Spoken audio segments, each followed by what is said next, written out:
ജനങ്ങളാൽ ജനങ്ങൾക്ക് വേണ്ടി തന്റെ അധികാരിയെ തിരഞ്ഞെടുക്കുന്ന മറ്റൊരു തിരഞ്ഞെടുപ്പ് ദിവസം. നോക്കാം ഇന്ത്യൻ ഇലക്ഷൻ ചരിത്രം. ഇലക്ഷൻ കമ്മീഷൻ ഓഫ് ഇന്ത്യക്കാണ് നിയമസഭകളിലേക്കും പാർലമെന്റിലേക്കും തദ്ദേശഭരണ സ്ഥാപനങ്ങളിലേക്കുമുള്ള തിരഞ്ഞെടുപ്പുകൾ നടത്താനുള്ള അധികാരമുള്ളത്. 1950 ജനുവരി 25 ഇന്ത്യൻ ഭരണഘടനയിലെ സെക്ഷൻ 324 പ്രകാരമാണ് ഇലക്ഷൻ കമ്മീഷൻ രൂപീകൃതമായത്.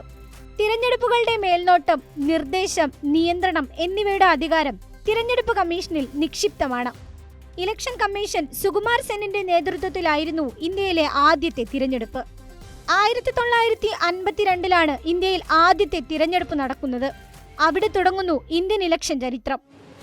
ലോകത്തിലെ ഏറ്റവും വലിയ തിരഞ്ഞെടുപ്പാണ് ഇന്ത്യൻ ജനാധിപത്യ തിരഞ്ഞെടുപ്പ്. രാജ്യമാകെ 489 സീറ്റുകൾ, 17,60,00,000 ജനങ്ങൾ, 1000 വോട്ടർമാർക്ക് ഒരു ബൂത്ത് എന്ന കണക്കിൽ 2,24,000 ബൂത്തുകൾ. ഹിമാചൽ പ്രദേശിലെ കിന്നോറ ജില്ലയിൽ ശ്യാം സരൺ നേഗിയായിരുന്നു ഇന്ത്യയിലെ ആദ്യത്തെ വോട്ട് രേഖപ്പെടുത്തിയത്. ലോക്സഭയിലേക്കും രാജ്യസഭയിലേക്കും ഒരേ സമയം തിരഞ്ഞെടുപ്പ് നടത്തി. പണ്ഡിറ്റ് ജവഹർലാൽ നെഹ്റു ഇന്ത്യയുടെ ആദ്യ പ്രധാനമന്ത്രിയായി.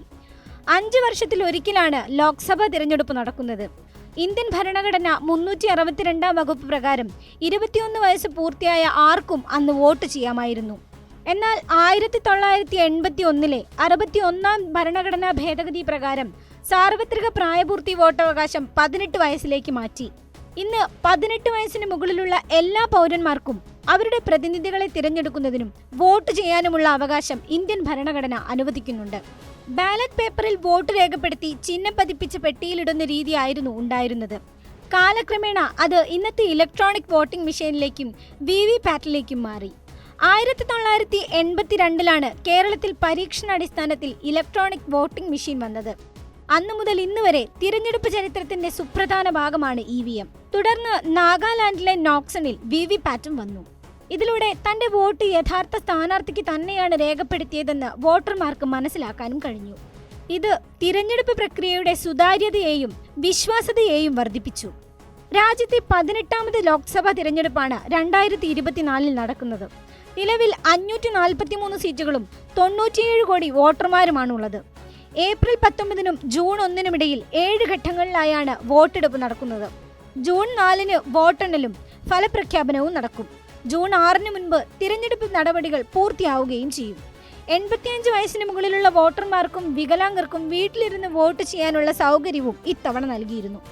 2019 ലോക്സഭാ തിരഞ്ഞെടുപ്പിൽ 2014 നേടിയ 282 സീറ്റുകളെ മറികടന്ന് 303 സീറ്റുകളുമായി BJP വൻ വിജയം കരസ്ഥമാക്കി.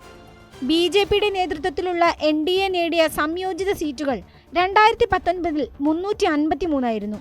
വിപരീതമായി കോൺഗ്രസിന് 52 സീറ്റുകൾ മാത്രമാണ് ലഭിച്ചത്. 2019 തിരഞ്ഞെടുപ്പിൽ കോൺഗ്രസിന്റെ നേതൃത്വത്തിലുള്ള UPAക്ക് മൊത്തം സീറ്റുകൾ 90 ഉയർന്നു.